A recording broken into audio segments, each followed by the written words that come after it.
ओम साई राम भक्तों, बाबा के चरणों में कोटि कोटि प्रणाम। श्री साई चरित्र अध्याय 18-19 का 5वां भाग। उत्तम विचारों को प्रोत्साहन। बाबा हमेशा उत्तम विचारों को प्रोत्साहन देते थे। यह ध्यान देने योग्य बात है कि श्री साईं बाबा सदैव उत्तम विचारों को प्रोत्साहन दिया करते थे। इसीलिए यदि हम प्रेम और भक्तिपूर्वक अनन्य भाव से उनकी शरण जाएं तो हमें अनुभव हो जाता है कि वे अनेक अवसरों पर हमें किस प्रकार सहायता पहुंचाते हैं। किसी संत का कथन है कि यदि प्रातःकाल तुम्हारे हृदय में कोई उत्तम विचार उत्पन्न हो और यदि तुम उसका स्मरण दिन भर करो तो वह तुम्हारा विवेक अत्यंत विकसित और चित्त प्रसन्न हो जाएगा।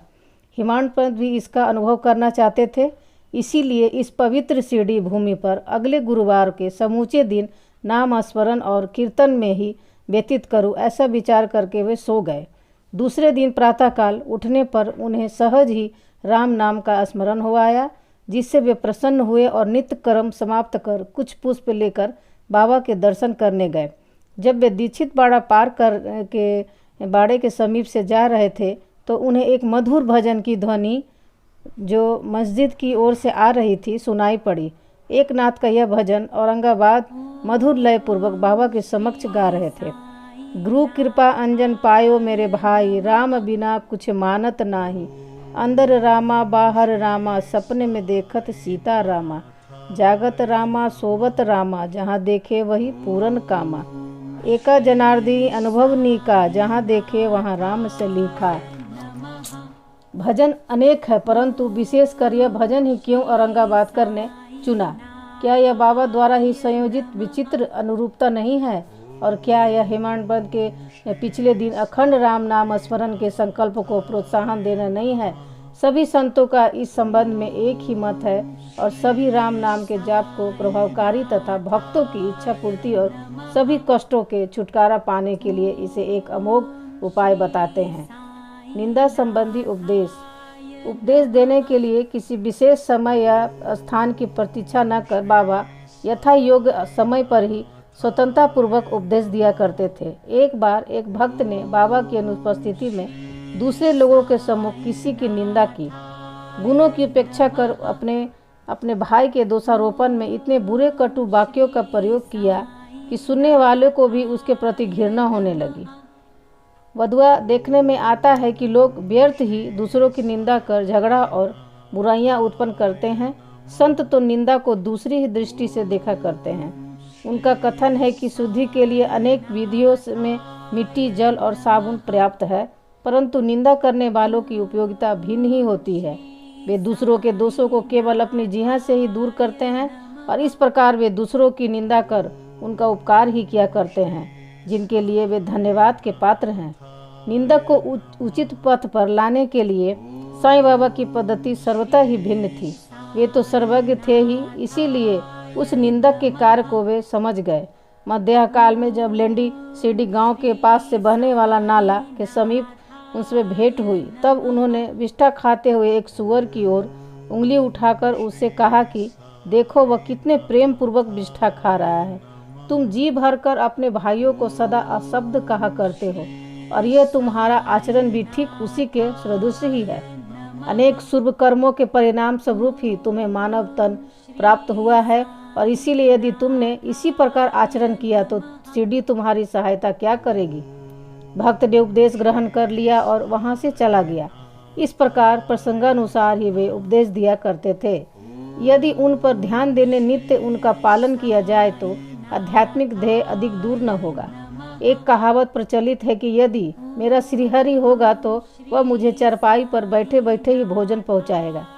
यह कहावत भोजन और वस्त्र के लिए विशेष में सत्य प्रतीत हो सकती है, परंतु यदि कोई इस पर विश्वास कर आलस्यवश बैठा रहे तो वह आध्यात्मिक क्षेत्र में कुछ भी प्रगति न कर उल्टे पतन की घोर अंधकार में निमग्न हो जाएगा। इसीलिए आत्मानुभूति प्राप्त के लिए प्रत्येक को अनवरत परिश्रम करना चाहिए और जितना प्रयत्न वह करेगा उतना ही उसके लिए लाभप्रद भी होगा। बाबा ने कहा है कि मैं तो सर्वव्यापी हूँ और विश्व के समस्त भूतों तथा चराचर में व्याप्त रहकर भी अनंत हूँ। केवल उनके भ्रम निवारणार्थ ही जिनकी दृष्टि में वे 3.5 हाथ के मानव थे, स्वयं सगुण रूप धारण कर अवतीर्ण हुए। इसीलिए जो भक्त अनन्य भाव से उनकी शरण आए और जिन्होंने दिन रात ही उनका ध्यान किया, उन्हें उनसे अभिन्नता प्राप्त हुई। जिस प्रकार की माधुर्य और मिश्री लहर और समुद्र तथा नेत्र और कांति में अभिन्नता हुआ करती है, जो आवागमन के चक्र से मुक्त होना चाहें वे शांत और स्थित होकर अपना धार्मिक जीवन व्यतीत करें। दुखदायी कटु शब्दों के प्रयोग से किसी को दुखित न कर सदैव उत्तम विचारों में संलग्न रहकर अपना कर्तव्य करते हुए अनन्य भाव से भय रहित हो उनकी शरण में जाना चाहिए। जो पूर्ण विश्वास से उनकी लीलाओं का श्रवण कर उनका मनन करेगा तथा अन्य वस्तुओं की चिंता त्याग देगा, उसे निसंदेह ही आत्मानुभूति की प्राप्ति होगी। उन्होंने अनेकों से नाम का जाप करा के अपनी शरण में आने को कहा, जो यह जानने को उत्सुक थे कि मैं कौन हूँ। बाबा ने उन्हें भी लीलाएं श्रवण और मनन करने का परामर्श दिया। किसी को भगवत लीलाओं का श्रवण, किसी को भगवत पाद पूजन, तो किसी को अध्यात्म रामायण व ज्ञानेश्वरी तथा धार्मिक ग्रंथों का पठन एवं अध्ययन करने को कहा। अनेकों को अपने चरणों के समीप ही रखकर बहुतों को खंडोबा शिव अवतार के मंदिर में भेजा तथा अनेकों को विष्णु सहस्त्र नाम का जाप करने व छंदोदय उपनिषद तथा गीता का अध्ययन करने को कहा। उनके उपदेशों की कोई सीमा न थी। उन्होंने किसी को प्रत्यक्ष और बहुतों को स्वप्न में दृष्टांत दिए। एक बार वे एक मदिरा सेवी के स्वप्न में प्रकट होकर उनकी छाती पर चढ़ गए और जब उसने मद्यपान त्यागने की शपथ खाई तभी उसे छोड़ा। किसी किसी को मंत्र जैसे गुरु ब्रह्मा आदि का अर्थ स्वप्न में समझाया तथा कुछ हठ योगियों को हठ योग छोड़ने का निर्देश देकर चुपचाप बैठ धैर्य रखने को कहा। उसने सुगम पथ और विधि का वर्णन ही असंभव है। साधारण सांसारिक व्यवहारों में उन्होंने अपने आचरण द्वारा ऐसे अनेक उदाहरण प्रस्तुत किए, जिनमें से एक यहाँ नीचे दिया जाता है। परिश्रम के लिए मजदूरी। एक दिन बाबा ने राधा कृष्ण माई के घर के समीप आकर एक सीढ़ी लाने वाले को कहा।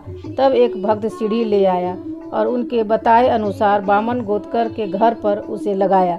वे उनके घर पर चढ़ गए और राधा कृष्ण माई के छप्पर पर से होकर दूसरे छोर से नीचे उतर आए।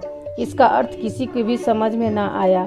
राधा कृष्ण माई इस समय ज्वर से काँप रही थी, इसीलिए हो सकता है कि उनका ज्वर दूर करने के लिए ही उन्होंने ऐसा किया हो। नीचे उतरने के पश्चात शीघ्र ही उन्होंने सीढ़ी लाने वाले को 2 रुपये पारिश्रमिक स्वरूप दिए।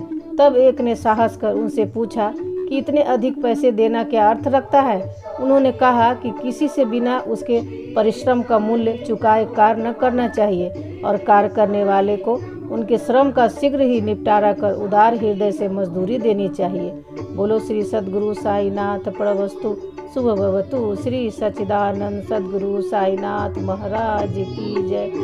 यह अध्याय आज समाप्त हुआ। साई नमो नमः, श्री साई नमो नमः, जय जय साई नमो नमः, सद्गुरु साई नमो नमः, साई नमो नमः, श्री